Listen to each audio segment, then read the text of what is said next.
오늘은 4월 셋째 주 주일입니다. 오늘도 함께 하나님을 예배하는 여러분들에게 하나님이 주시는 은혜와 또 기쁨, 감사, 평강, 소망이 넘치기를 간절히 바랍니다. 옆에 있는 분들하고 인사하겠습니다. 반갑습니다. 잘 오셨습니다. 감사합니다. 여러분들은 살아오면서 무엇을 붙들고 살아오셨습니까? 두 가지로 나눌 수 있는데, 붙들고 싶은 것과 붙들어야만 하는 것. 붙들고 싶은 것, 인간의 욕망이나 본능에 가까운 것들, 건강, 자녀, 돈, 사람 등등.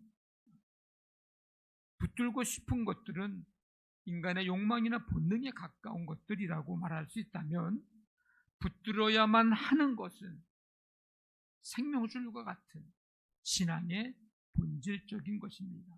하나님의 약속, 십자가, 임마누엘 확신, 기도의 끈, 영원한 하늘 소망, 사랑, 이런 것들, 이거는 우리가 붙들어야만 하는 것들입니다. 어떤 사람은 삶의 지표라고 생각하는 한 문장, 한 단어, 속담이든지 사자성어든지 어느 누군가가 멋있게 표현한 어떤 말이라든지 이런 것들, 아니면 어떤 유명한 사람이 한 말, 그런 것들을 붙들고 사는 사람도 있습니다. 그리스도인 중에는 어떤 사람은 아무 개념 없이 사주를 보든지 점을 본다든지 그러면서 거기서 해주는 말을 하나님의 말씀보다, 성경보다 더 그 말들을 붙들고 사는, 이거는 붙들고 산다라고 말하기보다는 그거에 그냥 붙들려서 끌려가는 그런 사람도 있습니다. 뭔가 잘못된 것입니다. 여러분들이 평생 붙들고 살아야 할 단어나 문장을 하나님의 말씀에서 찾기를 바라고, 또 그런 말씀을 만날 수 있기를 간절히 바랍니다. 그래서 그 말씀 생각하면 힘이 나고 살만 나게 하는 그 말씀 생각하면 용기를 얻게 되고, 7번 넘어져도 8번 다시 그 무리를 일어나게 하는 그런 말씀. 이 말씀 붙들지 않았으면 못 살았을 거야 라고 하는 그 말씀. 시험 들었다가도 그 말씀 생각하면 정신이 번쩍 들게 되는 그 말씀. 그 말씀 찾기를 바라고, 그 말씀 만날 수 있기를 간절히 바랍니다. 아멘. 아멘. 이제 우리 2부에는 8, 90대 이제 연령층의 성도들도 함께 계시는데, 8, 90년의 인생을 살아오신 어르신들, 이 세월이 얼마나 깁니까? 젊었을 때 그토록 붙들었던 것들을 지금 어디에 있는가? 건강했던 몸은 예전 같지 않고, 그렇게 힘들게 키운 자녀들 각자의 삶의 자리에서 바쁘게 살아가고 있고, 평생 모은 것들도 세월 앞에서는 힘을 잃어가고, 먼저 떠나보낸 사람들의 빈자리는 아직도 마음 한켠에 남아 있습니다. 80년, 90년 뿐만 아니라 여러분의 인생 3, 4, 50년, 60년 삶을 살아오시면서 끝까지 손에서 빠져나가지 않은 것이 있습니까? 끝까지 여러분들을 지킨 것이 무엇입니까? 우리가 살아가면서 건강, 자녀, 물질, 사람 등등 붙들 만한 것들이죠. 소중한 것들입니다. 그런데 이것들은 공통점이 하나가 있습니다. 언젠가는 내 손에서 빠져나간다는 것입니다. 오늘 히브리서 저자는 우리에게 묻습니다. 당신은 지금 무엇을 붙들고 있습니까?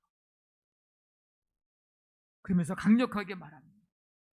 약속하시는 이는 믿으시니 믿을만하니 우리의 소망의 고백을 굳게 잡아라. 약속하신 분은 신실하신 분이니 소망의 고백으로 흔들림을 이겨라. 오늘 우리에게 말씀하고 있습니다. 당시의 이 성도들은요, 어떤 삶의 모습이었느냐면 대단한 결단을 했어요. 유대교에서 예수 그리스도를 구주로 믿는 기독교로 신앙의 대상을 바꾼 거예요. 이거 여러분 대단한 결단입니다. 그 예수님을 믿고 모든 것 포기하고 믿음을 택한 거예요. 그런데 오히려 삶이 더 힘들어졌어요.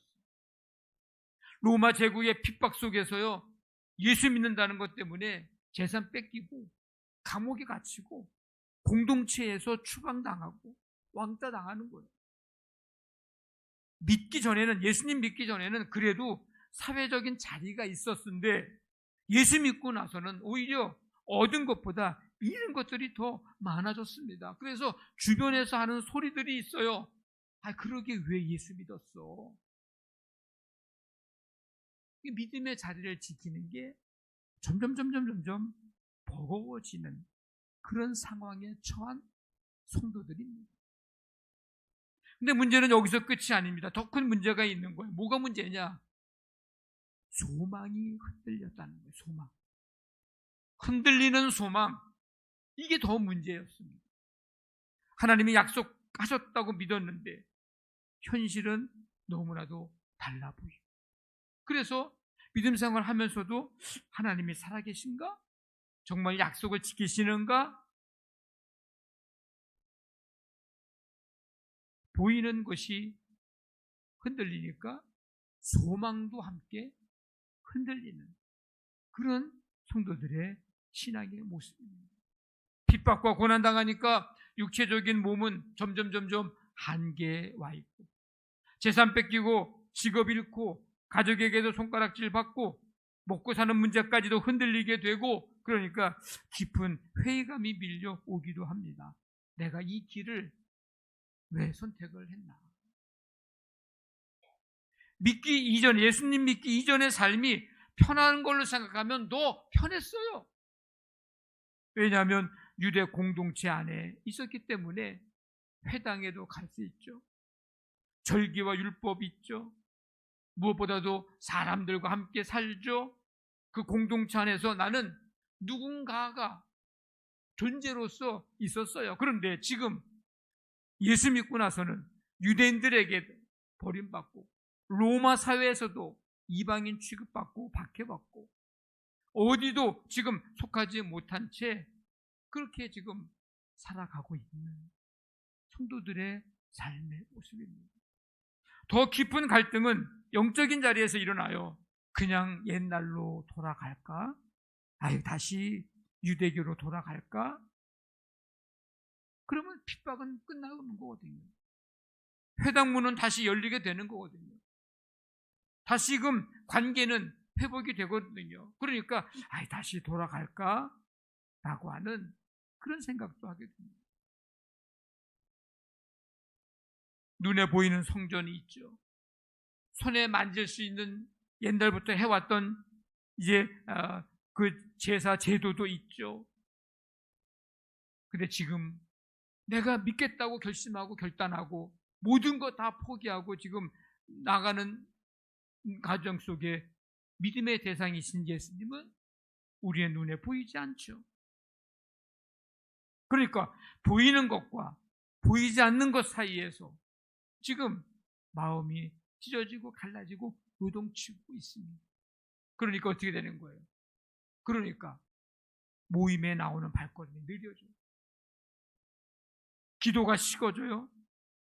처음 예수님 만났을 때 그 뜨거움과 그 감격과 그 소망이 점점 이제 손가락 사이로 모래가 빠져나가는 것처럼 빠져나가는 그런 느낌을 갖게 됩니다. 그러니까 마음속에서부터 어떤 소리가 들리냐면 그냥 믿음의 손 놓아 버릴까?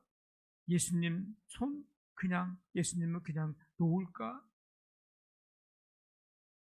지금 이 히브리서 당시의 성도들의 삶의 모습이에요. 여러분 혹시 지금 여러분들 가운데도 이 히브리서 당시의 이 성도들 이들의 마음처럼 그런 마음 혹시 여러분들도 느끼십니까? 히브리서 저자는 지금 이 순간 손을 놓을까? 믿음의 손을 놓아버릴까? 라고 고민하고 갈등하고 있는 그런 사람들에게 오늘 이 저자는 분명하게 그 손목을 붙잡으면서 이렇게 외치고 있습니다. 놓지 말아라. 굳게 잡아라. 약속하신 이는 믿으심.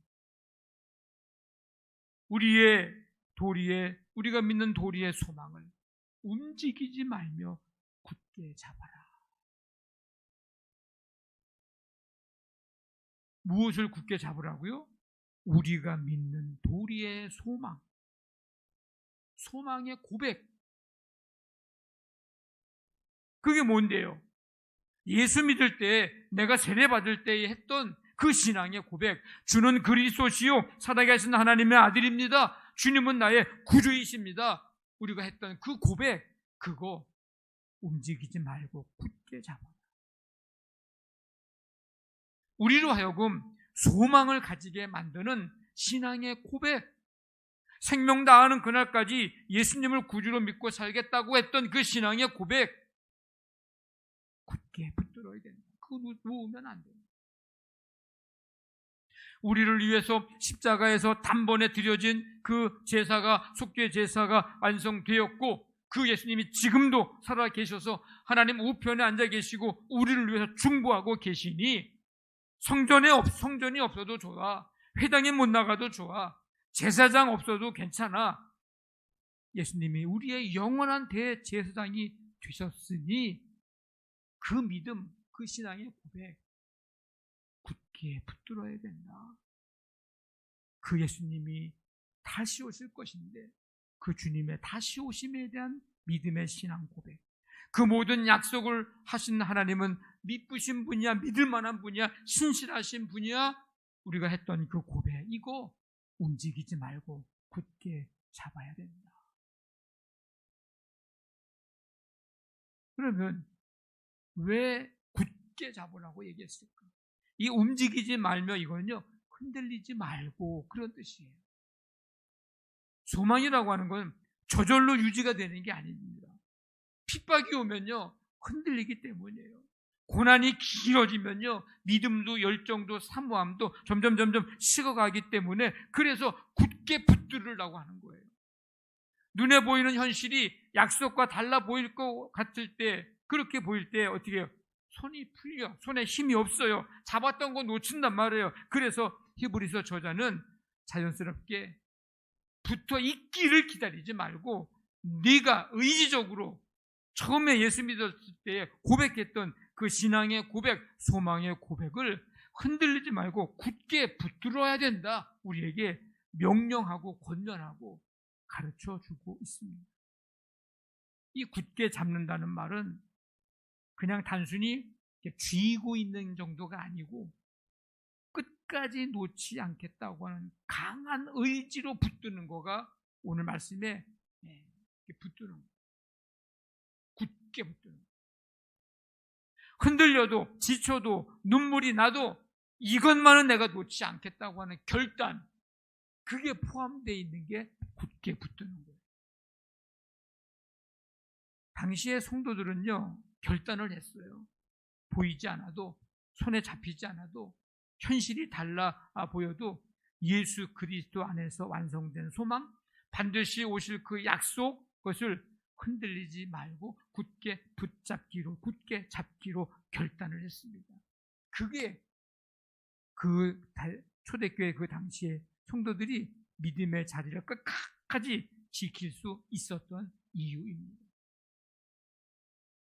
하나님은 당시에 흔들리는 그 성도들을 보시며 안타까워하시고, 그래서 고난 속에서 손을 놓으려고 하는 그 자녀들을 보시면서 포기하지 않으시고 이렇게 말씀하시는 거예요. 나는 믿분 하나님이야. 믿을 만한 하나님이야. 내가 약속한 것은 반드시 이루어. 그러니 소망의 고백을 굳게 잡아라. 그래야 흔들림을 이길 수 있다. 이 소망의 고백을 흔들리지 않고 굳게 잡은 사람은 어떻게 달라질까? 현실에 휘둘리지 않습니다. 흔들리지 않게 됩니다. 소망의 고백을 굳게 붙든 사람은 성공과 부를 대하는 태도 그 자체가 달라져요. 소망이 하나님께 있는 사람은요, 성공에도 흔들리지 않아요. 대부분의 사람은 성공하면 흔들려요. 그러나 소망을 하나님께 두고 소망이 있는 사람은 교만하지 않아. 성공에도 흔들리지 않아요. 돈이 생겨도 그것에 매여서 흔들리지 않아요. 잘 될 때 이게 전부라고 착각하지도 않고요. 안 될 때 이게 끝이라고 절망하지도 않습니다. 흔들리지 않아요. 흔들림이 없어요. 이 땅에서의 성공과 실패가 그 사람의 중심을 흔들지를 못합니다. 소망의 고백을 굳게 잡은 사람은요, 사람을 대하는 태도가 달라집니다. 소망이 없는 사람은요, 사람에게서 인정을 받으려고 합니다. 사람의 눈치를 보고 사람의 말 한마디에 상처받고 사람에게 버림받을까 두려워합니다. 왜? 소망의 고백이 없으니까. 그건 뭐 당연한 거죠. 근데 소망의 고백을 굳게 잡은 사람은 달라요. 사람에게 인정받지 못해도 흔들리지 않습니다. 사람이 떠나도 흔들리지 않고 무너지지 않습니다. 소망의 고백을 굳게 잡은 사람은 공동체를 살립니다.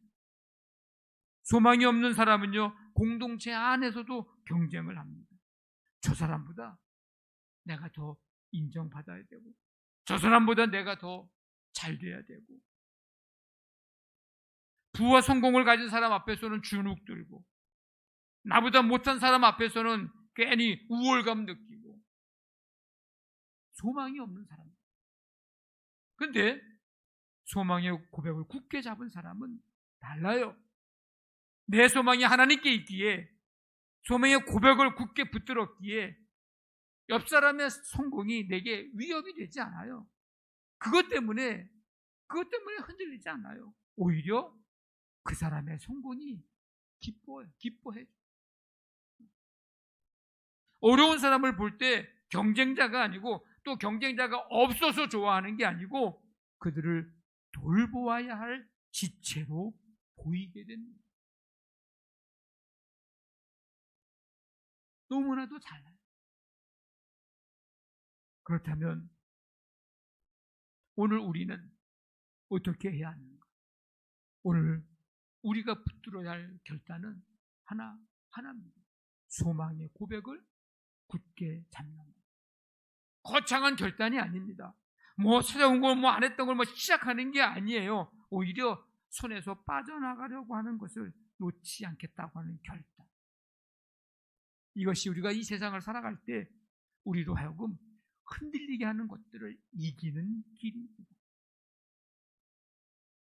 여러분, 지금까지 살아온 삶 속에 얼마나 많은 것들을 붙들었다가 놓으셨습니까? 사랑하는 사람을 먼저 보내기도 하고, 건강이 예전 같지도 않고, 몸이 이제 이 예배당 오는 것조차 때로는 힘들 때도 있고, 상황이 힘들 때도 있고, 내 몸이 힘들어서 힘들 때도 있고, 사람 때문에 힘들어할 때도 있고. 근데 오늘 이 자리에 우리는 지금 앉아있고 하나님을 예배하고 있습니다. 이것 자체가 소망의 고백을 굳게 잡고 있다고 하는 증거입니다. 오늘 우리에게도 그래서 결단이 필요합니다. 내일 아침 소망의 근거를 선포하십시오. 감정이 좋을 때만 소망을 붙드는 게 아니고요. 우리가 이제 하루의 삶을 시작하는 눈이 떠지는 순간부터 우리의 입술로 고백을 하는 거예요. 하나님은 믿으신 하나님이시다. 하나님은 신실하신 분이시다. 예수님은 나의 주님이시다. 예수님은 길과 진리와 생명이시다. 예수님은 다시 오신다. 나는 오늘도 이 소망의 고백을 굳게 잡고 살리라. 이런 매일 아침 소망의 근거를 가지고 선포하며 사는 거예요.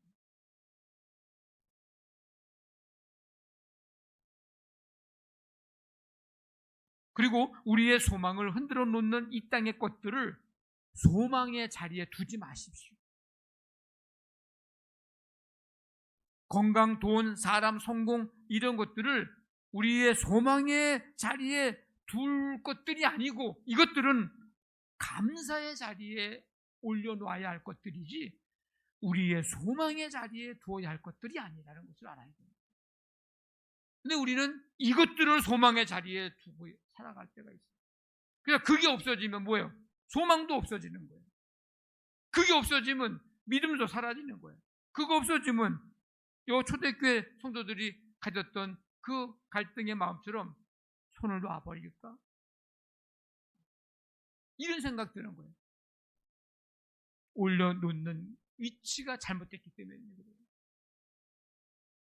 건강, 돈, 사람, 성공 이런 것들은 여러분들이 감사의 자리에 올려놓고 오직 하나님의 약속만을 소망의 자리에 두시기를 바랍니다. 다른 것들은 감사하면 되는 거예요. 감사합니다. 그리고 우리가 결단해야 할 것들은 예배의 자리와 공동체의 자리를 지키는 겁니다. 이 소망의 고백은 나 혼자 붙드는 게 아니에요. 나 혼자 붙든다고 또 붙들어지는 것도 아닙니다. 예배의 자리를 지키는 것. 소그룹의 모임에서 함께 말씀을 나누고 서로의 삶을 기도로 붙들어주는 것. 선교회에서 같은 사명을 품고 함께 헌신하는 것. 동아리 활동에서 믿음의 동료들과 함께 웃고 함께 울며 신앙을 나누는 것. 이 모든 것이 소망을 굳게 잡는 구체적인 그런 수단들입니다.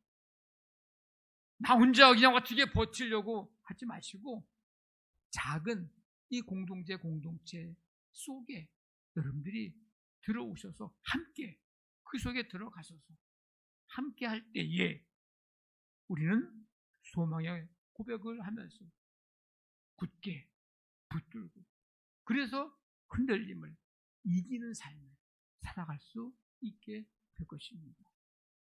성도 여러분, 우리가 믿는 도리의 소망의 고백을 흔들리지 말고 굳게 잡아 이 세상에서 우리로 하여금 흔들게 하는 것들을 넉넉히 이기게 되시기를 주님의 이름으로 간절히 축원합니다. 아멘.